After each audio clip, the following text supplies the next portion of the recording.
ہوتی جب عمر حضور کی برگاہ میں حاضر ہوتے ہیں، عرض کرتے ہیں یا رسول اللہ غلام بننے آیا ہوں۔ حضور نے کلمہ پڑھایا، مشرف با اسلام ہوئے، عرض کرنے لگے یا رسول اللہ کیا ہم حق پر نہیں ہیں؟ کیا ہم مریں یا جئیں، کیا ہم حق پر نہیں ہیں؟ اللہ کے حبیب صلی اللہ علیہ وسلم نے ارشاد فرمایا اللہ والذی نفسی بیدہ انکم علی الحق ان متم و ان حییتم، فرمایا قسم ہے اس ذات کی جس کے قبضہ قدرت میں مجھ محمد کی جان ہے، تم مرو یا جیو دین اسلام پر ہوگے تو تم حق پر ہوگے۔ فرمایا اگر ہم حق پر ہیں، ہم مریں تب بھی حق پر ہیں، جئیں تو تب بھی حق پہ ہیں، تو پھر ہم لوگوں کے سامنے کافروں سے ڈر ڈر کے ہم کیوں اس نماز پڑھتے ہیں؟ کافروں سے ڈر ڈر کے کیوں تبلیغ کرتے ہیں؟ آج ہم کافروں کے سامنے جا کر نماز ادا کریں گے۔ اس دن سے پہلے اسلام کی تبلیغ چھپ چھپ کے ہوا کرتی تھی، مسلمان ڈر ڈر کے نماز پڑھا کرتے تھے۔ اب مسلمانوں نے صفیں باندھی، سب سے آگے آگے عمر ہیں، سب سے پیچھے پیچھے امیر حمزہ جاتے ہیں بیت اللہ میں۔ جب قبلہ کے پاس جاتے ہیں وہاں پر کافر جب دیکھتے ہیں کہ آگے آگے عمر ہے، پیچھے پیچھے امیر حمزہ ہے، اور ساروں کے سامنے نماز ادا کی۔ اللہ کے حبیب صلی اللہ علیہ وسلم نے اس دن عمر کو خطاب دے دیا، عمر کو لقب دے دیا کہ عمر تجھے فاروق لقب دیتے ہیں۔ فاروق کا معنی حق اور باطل کے درمیان فرق کرنے والا۔ آج حق اور باطل کے درمیان عمر نے فرق کر دکھایا۔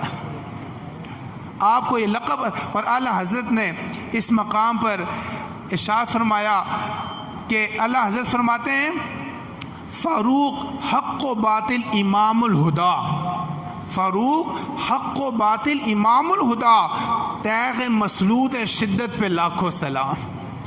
اور پھر عمر کی وہ ہستی ہے رحمت والے دن میں اپنے گھر میں آنے کی سعادت عطا فرمائی۔ اللہ کے حضور دعا ہے اللہ ہمارا مل بیٹھنا اپنی برگاہ میں مستجاب فرمائے، اور اللہ کا لاکھ لاکھ شکر کہ اس نے ہمیں ایک مرتبہ پھر ہجری نیا سال عطا فرمایا۔ آج ہجری سال کا پہلا دن ہے، یکم محرم الحرام ہے، اور گزشتہ جمعہ پر یہ بیان کیا گیا تھا کہ مسلمانوں کا جو کیلنڈر ہے اس کا تعلق ہجری کیلنڈر کے ساتھ ہے، اور اس کی ابتدا یکم محرم الحرام سے ہوتی ہے، اور اس کا اختتام 29 ذی الحجہ یا 30 ذی الحجہ کو ہوتا ہے۔ یکم محرم الحرام اس حوالے سے بڑی اہمیت کا حامل ہے کہ یکم محرم الحرام میں خلیفہ دوم خسر رسول داماد علی سیدنا عمر فاروق رضی اللہ تعالی عنہ کا یوم وصال ہے۔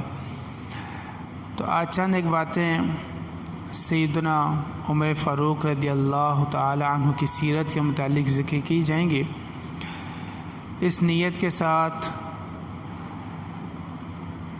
کہ ہم جناب سیدنا عمر فاروق رضی اللہ تعالی عنہ کی سیرت کو اپنانے کی کوشش کریں گے۔ جناب سیدنا عمر فاروق رضی اللہ تعالی عنہ کا اصل نام عمر تھا، آپ کے والد گرامی کا نام خطاب تھا۔ 9ویں پشت میں جا کر بن کعب آپ کے آباء و اجداد میں سے جو آپ کے 9ویں دادا تھے جن کا نام کعب تھا، 9ویں پشت میں جا کر جناب عمر فاروق اور آقا دو جہاں صلی اللہ علیہ وسلم کا سلسلہ نسب ایک ہو جاتا ہے۔ آپ کی ولادت پاک واقعہ فیل کے 13 سال بعد ہوتی ہے. جیسے کہ گزشتہ جمعہ پر میں نے جب کیلنڈر کے متعلق ذکر کیا جا رہا تھا تو ذکر کیا تھا کہ زمانہ جاہلیت میں اور ہجری کیلنڈر سے پہلے لوگ کسی بڑے واقعہ سے اپنے کیلنڈر کا آغاز کر دیا کرتے تھے. کسی بادشاہ کے پیدائش سے، کسی بادشاہ کے وفات سے، کسی طوفان کے آنے سے. اسی طرح آقا کریم صلی اللہ علیہ وسلم کی پیدائش کے قریب جو واقعہ ہوا، واقعہ فیل، یہ اتنا بڑا واقعہ تھا عربوں کے ہاں کہ جب واقعہ فیل ہوا اس کے بعد اپنے کیلنڈر کا وہ اعتبار واقعہ فیل سے کیا کرتے تھے. اسی طرح عمر فاروق رضی اللہ تعالیٰ عنہ کی ولادت کا جو اندازہ کیا جاتا تھا وہ یہی کہا جاتا کہ واقعہ فیل کے 13 سال کے بعد جناب سیدنا عمر فاروق رضی اللہ تعالیٰ عنہ کی ولادت ہوتی ہے. آپ کی والدہ کا نام حنتمہ بنت ہاشم تھا. آپ کی والدہ کا نام حنتمہ تھا. آپ کا جو قبول اسلام ہے 40 مردوں اور 11 عورتوں کے بعد جناب عمر فاروق رضی اللہ تعالی عنہ مشرف و اسلام ہوئے. یعنی کہ آپ 52 نمبر پر مشرف و اسلام ہوئے، آپ نے اسلام قبول کیا. آپ کی ہستی وہ ہستی ہے کہ آپ کے اسلام لانے کے بعد اسلام مکہ میں ظاہر ہوا. آپ کے اسلام لانے سے مسلمان نہایت خوش ہوئے. آپ کے اسلام لانے سے پہلے اسلام کی تبلیغ چپکے چپکے کیا جاتی تھی. نماز چپکے چپکے چھپ کر ادا کی جاتی تھی. لیکن جب آپ مشرف با اسلام ہوئے تو بیت اللہ میں جا کر نماز ادا کی گئی. آپ کی ہستی وہ ہستی ہے جن کا شمار سابقین اولین میں سے ہوتا ہے. صحابہ صحابیت میں سارے برابر ہیں لیکن درجات متفاوت ہیں.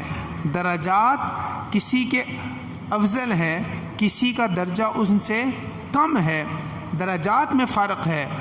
صحابہ میں سے سب سے بڑے درجات والے سابقین اولین ہیں جن کا ذکر اللہ سورہ توبہ والسابقون الاولون من المؤمنین والمہاجرین اس آیت پاک میں ارشاد فرماتا ہے. اور ان سابقین اولین میں سے سیدنا عمر فاروق رضی اللہ تعالیٰ عنہ کا بھی شمار ہوتا ہے. آپ کی ہستی وہ ہستی ہے کہ آپ عشرہ مبشرہ میں سے بھی شمار ہوتے ہیں. وہ 10 صحابہ کرام جن کو دنیا میں رہتے ہوئے جنت کی بشارت دی گئی، آپ کا شمار ان لوگوں میں بھی ہوتا ہے. آپ کی ہستی وہ ہستی ہے کہ آپ خلفائے راشدین میں سے بھی ہیں. آپ کی ہستی ہی وہ ہستی ہے کہ آپ کو آقا کریم صلی اللہ علیہ وسلم کے خسر ہونے کا بھی فخر حاصل ہے. آپ حضور کے خسر بھی ہیں، سسر بھی ہیں. آپ کی بیٹی سیدہ حفصہ رضی اللہ تعالی عنہا ہماری ماں ام المؤمنین سیدہ حفصہ حضور کے نکاح میں آئی. یہ بھی آپ کو فخر حاصل ہے. آپ رضی اللہ تعالی عنہ سے تقریباً 539 احادیث مروی ہیں. قبول اسلام کا جو واقعہ ہے آپ کو یہ شرف بھی حاصل ہے کہ مولا علی رضی اللہ تعالی عنہ کو آپ کا سسر ہونے کا شرف حاصل ہے. یعنی آپ داماد ہیں مولا علی کے، حضور کے خسر ہیں اور مولا علی کے داماد ہیں. مولا علی کی چھوٹی صاحبزادی جن کا نام ام کلثوم تھا، ان کا نکاح سیدنا عمر فاروق رضی اللہ تعالی عنہ کے ساتھ ہوا. ان کی آپس میں اتنی محبت تھی کہ اپنے گھروں میں ایک دوسرے کے ساتھ کیا کر رہے ہیں؟ نکاح کر رہے ہیں. کہ مولا علی اپنی چھوٹی بیٹی کا نکاح کرتے ہیں سیدنا عمر فاروق کے ساتھ. یہ بھی آپ کو شان حاصل ہے. قبول اسلام کا واقعہ آپ جانتے ہیں کہ ایسا واقعہ ہے کہ آپ کا اسلام، باقی بھی صحابہ کرام اسلام لائے لیکن جن کے اسلام لانے کی دعا خود حضور فرما رہے ہیں، اور دعا کیا کر رہے ہیں؟ اللہم اعز الاسلام بأحب هذین الرجلین الیک بأبی جہل او بعمر بن الخطاب، اے اللہ اسلام کو عزت عطا فرما، اسلام کو عزت عطا فرما ان دو مردوں میں سے کسی ایک کے ساتھ، یا تو ابو جہل کے ساتھ کہ ابو جہل مشرف با اسلام ہو جائے، یا عمر ابن خطاب مشرف با اسلام ہو جائے۔ اور دوسری روایت میں اس طرح ملتی ہے دعا، حضور نے فرمایا اللہم اعز الاسلام بعمر ابن الخطاب، اے اللہ عمر ابن خطاب کے ساتھ اسلام کو عزت عطا فرما۔ حضور جانتے تھے اگر عمر اسلام قبول کر لیتا ہے، عمر مشرف با اسلام ہو جاتا ہے، اسلام کو اللہ عزت عطا فرما دے گا۔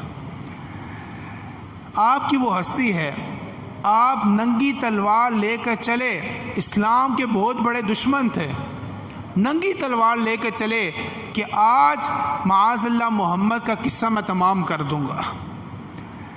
راستے میں ملاقات ہوتی بنو زہرہ کے ایک شخص سے، کہا عمر کہاں کا ارادہ ہے؟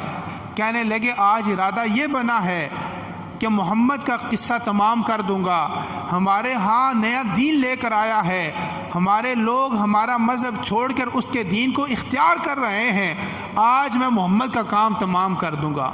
آپ بہت جریح تھے، آپ کے ساتھ سفارت متعلق تھی، مکہ کے لوگ جب باہر کسی کے ساتھ سفارتی تعلقات قائم کرتے تو اپنا سفیر اور ایلچی جناب عمر فاروق کو بنا کر بھیجا کرتے تھے۔ آپ بڑی باروف شخصیت تھی۔ کہا ٹھیک ہے لیکن پہلے اپنے گھر کی خبر لو، تمہاری بہن اور تمہارا بہنوئی اسلام قبول کر چکا ہے۔ وہیں سے اپنی بہن کا گھر کا راستہ لیا۔ جب اپنی بہن کے گھر کے پاس پہنچے، وہاں پر حضرت خباب بھی تشریف فرما تھے۔ جب وہاں پر پہنچے تو اندر سے قرآن کریم کی تلاوت کی آواز سنائی دی۔ جب عمر فاروق کی آہٹ سنی، حضرت خباب چھپ گئے۔ قرآن کے وہ جو جہاں پہ قرآن لکھا ہوا تھا اس کو چھپا دیا گیا۔ عمر فاروق آئے، کہا کیا پڑھ رہے تھے؟ کہا کچھ نہیں۔ اپنے بہنوئی کو پٹخا، بہن آئی، بہن کو دھکا دیا، بہن کا خون نکل آیا۔ کہا اگر عمر تو خطاب کا بیٹا ہے تو میں بھی خطاب کی بیٹی ہوں۔ جب مار مار کر تھک گئے پھر پوچھا لاؤ تو صحیح وہ کیا پڑھ رہے تھے؟ میں بھی پڑھتا ہوں۔ کہا ایسے نہیں، پہلے وضو کر لو، جسم پاک کر لو۔ جسم پاک کیا، وضو کیا، سورہ طٰہٰ کی کچھ آیات تلاوت فرمائی۔ جب اس آیت پہ پہنچے سورہ طٰہٰ کی، اننی انا اللہ لا الہ الا انا فاعبدنی، بے شک میں اللہ ہوں، میرے علاوہ کوئی الہ نہیں، فاعبدنی، میری عبادت کرو، نماز قائم کرو۔ جب اس آیت پہ پہنچے دل کی حالت بدل گئی۔ اب بہن سے پوچھتے ہیں بتاؤ محمد کہاں ملے تھے؟ وہ عمر جو ننگی تلوار لے کر چلے تھے اس لیے کہ محمد کو قتل کروں گا۔ جب تلاوت قرآن سنی، تلاوت قرآن کی، علامہ اقبال نے یہاں پر فرمایا، ایک روایت میں آتا ہے کہ آپ کی بہن نے تلاوت کی۔ علامہ اقبال فرماتے ہیں تو نہ دانی سوز قرات تو، او میری بہن تو نہیں جانتی تیری قرات میں کتنا سوز ہے، تیرے قرآن پڑھنے میں کتنا درد ہے۔ تو وہی بہن تھی جب تو قرآن پڑھتی تھی عمر کی تقدیر کو بدل ڈالتی تھی۔ آج تجھے کیا ہو گیا کہ جب تو اپنے بچے کو لوریاں دیتی تھی، اپنے بچے کو دودھ پلاتی تھی، جب تو آٹا گوندتی تھی، قرآن کی تلاوت کرتی تھی، بچہ تیری کوکھ میں ہوتا تھا، قرآن کی تلاوت جب سنتا تھا پیدا ہوتا تھا، کوئی صلاح الدین ایوبی بن جاتا تھا، کوئی نور الدین زنگی بن جاتا تھا۔ کیوں کہ وہ بہن قرآن کی تلاوت کرتے ہوئے بچوں کو پیدا کرتی تھی، وہ بہن قرآن کی تلاوت کرتے ہوئے اپنے بچوں کو دودھ پلاتی تھی، وہ بہن قرآن کی تلاوت کرتے ہوئے اپنے بچوں کو لوریاں دیا کرتی تھی، آج وہ ہماری بہن انڈیا کے ڈرامے دیکھ رہی ہوتی اور بچے کو دودھ پلا رہی ہوتی ہے، تو وہ بچہ کبھی بھی صلاح الدین ایوبی کا جانشین بن سکتا نہیں۔ علامہ اقبال نے فرمایا تو نہ دانی سوز قرات تو دیگر گو کر تقدیر عمر را، عمر کی تقدیر کو تیری قرات نے تبدیل کر دیا۔ وہ عمر جو اسلام کا سب سے بڑا دشمن تھا، جب قرآن کی تلاوت سنی اسلام کا سب سے بڑا محافظ بن گیا۔ پوچھا محمد کہاں ملیں گے؟ کہا دار ارقم۔ دار ارقم جہاں آج صفا کی پہاڑی ہے، جہاں پر آپ صفا مروہ کے درمیان چکر لگاتے ہیں، سعی کرتے ہیں، 7 چکر جو صفا مروہ کے درمیان لگاتے ہیں، اس کے قریب ایک جگہ تھی، ابھی بھی وہ جگہ مختص کی ہوئی ہے۔ اگر آپ جب صفا مروہ کی پہاڑی سے باہر سے نکلیں تو اس جگہ کو انہوں نے علیحدہ رکھا ہوا ہے، اس جگہ کو کہا جاتا ہے دار ارقم۔ کہا کہ عمر محمد وہاں ملیں گے۔ جب عمر فاروق وہاں پر پہنچتے ہیں، حضرت خباب بھی باہر نکل آئے، کہا لگتا یہ ہے کہ حضور کی دعا قبول ہو گئی ہے۔ حضور نے دعا فرمائی تھی اللہم اعز الاسلام بعمر ابن الخطاب، اے اللہ اسلام کو عمر ابن خطاب کے ساتھ عزت عطا فرما۔ ادھر حضور کی دعا تھی، اللہ اعلیٰ حضرت نے اس موقع پر فرمایا اجابت کا صحرا عنایت کا جوڑا، اجابت کا صحرا عنایت کا جوڑا، دلہن بن کے نکلی دعائے محمد۔ حضور کی دعا تھی، کیسے قبول نہ ہوتی؟ جب عمر حضور کی برگاہ میں حاضر ہوتے ہیں، عرض کرتے ہیں یا رسول اللہ غلام بننے آیا ہوں۔ حضور نے کلمہ پڑھایا، مشرف با اسلام ہوئے، عرض کرنے لگے یا رسول اللہ کیا ہم حق پر نہیں ہیں؟ کیا ہم مریں یا جئیں، کیا ہم حق پر نہیں ہیں؟ اللہ کے حبیب صلی اللہ علیہ وسلم نے ارشاد فرمایا اللہ والذی نفسی بیدہ انکم علی الحق ان متم و ان حییتم، فرمایا قسم ہے اس ذات کی جس کے قبضہ قدرت میں مجھ محمد کی جان ہے، تم مرو یا جیو دین اسلام پر ہوگے تو تم حق پر ہوگے۔ فرمایا اگر ہم حق پر ہیں، ہم مریں تب بھی حق پر ہیں، جئیں تو تب بھی حق پہ ہیں، تو پھر ہم لوگوں کے سامنے کافروں سے ڈر کے ہم کیوں اس نماز پڑھتے ہیں؟ کافروں سے ڈر کے کیوں تبلیغ کرتے ہیں؟ آج ہم کافروں کے سامنے جا کر نماز ادا کریں گے۔ اس دن سے پہلے اسلام کی تبلیغ چھپ چھپ کے ہوا کرتی تھی، مسلمان ڈر کے نماز پڑھا کرتے تھے۔ اب مسلمانوں نے صفیں باندھی، سب سے آگے عمر ہیں، سب سے پیچھے امیر حمزہ جاتے ہیں بیت اللہ میں۔ جب قبلہ کے پاس جاتے ہیں وہاں پر کافر جب دیکھتے ہیں کہ آگے عمر ہے، پیچھے امیر حمزہ ہے، اور ساروں کے سامنے نماز ادا کی۔ اللہ کے حبیب صلی اللہ علیہ وسلم نے اس دن عمر کو خطاب دے دیا، عمر کو لقب دے دیا کہ عمر تجھے فاروق لقب دیتے ہیں۔ فاروق کا معنی حق اور باطل کے درمیان فرق کرنے والا۔ آج حق اور باطل کے درمیان عمر نے فرق کر دکھایا۔ آپ کو یہ لقب، اور اعلیٰ حضرت نے اس مقام پر ارشاد فرمایا کہ اعلیٰ حضرت فرماتے ہیں فاروق حق و باطل امام الہدا، فاروق حق و باطل امام الہدا، تیغ مسلوط شدت پہ لاکھوں سلام۔ اور پھر عمر کی وہ ہستی ہے کہ آپ کے اسلام لانے سے اسلام کو عزت ملی، اور پھر آپ کی وہ ہستی ہے کہ آپ کے اسلام لانے کی وجہ سے آسمانوں پر ملائکہ اور فرشتوں نے بھی خوشیاں منائی۔ حضرت جبرائیل امین حضور کی برگاہ میں حاضر ہوتے ہیں، حضور فرماتے ہیں اتانی جبرائیل، میرے پاس جبرائیل آئے، فقال قد استبشر اہل السماء باسلام عمر، یا رسول اللہ آج اسلام عمر کے اسلام لانے کی وجہ سے آسمان والے بھی خوشیاں منا رہے ہیں۔ عمر کی وہ ہستی ہے کہ حضور فرماتے ہیں عمر جس راستے پر گزر جائے شیطان راستہ بدل دیتا ہے۔ یہ واحد وہ ہستی ہیں، کسی اور ہستی کے بارے میں آدم علیہ السلام سے لے کر تا صبح قیامت کسی ہستی کے بارے میں حضور نے یہ نہیں بیان فرمایا، فقط عمر کی وہ ہستی ہیں جن کے بارے میں حضور فرماتے ہیں عمر جس راستے پر چلا جائے شیطان راستہ بدل دیتا ہے۔ شیطان بھی جس ہستی سے ڈرتا ہے وہ جناب عمر فاروق رضی اللہ تعالیٰ عنہ کی ہستی ہے۔ آپ کی ہستی وہ ہستی ہے جب آپ نے اسلام قبول کیا اللہ نے قرآنی آیت نازل فرمائی، یا ایھا النبی حسبک اللہ، اے نبی، اے رسول، اے محمد، اے ہمارے پیارے، آپ کو رب کافی ہے، وَمَنِ اتَّبَعَكَ مِنَ الْمُؤْمِنِينَ، اور مومنوں میں سے جو عمر ایمان لائے تمہیں کافی ہے، اللہ کافی ہے، اور پھر مومنوں میں سے عمر تجھے کافی ہے۔ اور پھر بہت ساری قرآنی آیات جناب عمر فاروق رضی اللہ تعالی عنہ کی موافقت میں نازل ہوئی، جناب عمر فاروق کی رائے ہوئی، جناب عمر فاروق کی چاہت ہوئی، اللہ نے جناب عمر فاروق کی چاہت پہ قرآن نازل فرما دیا۔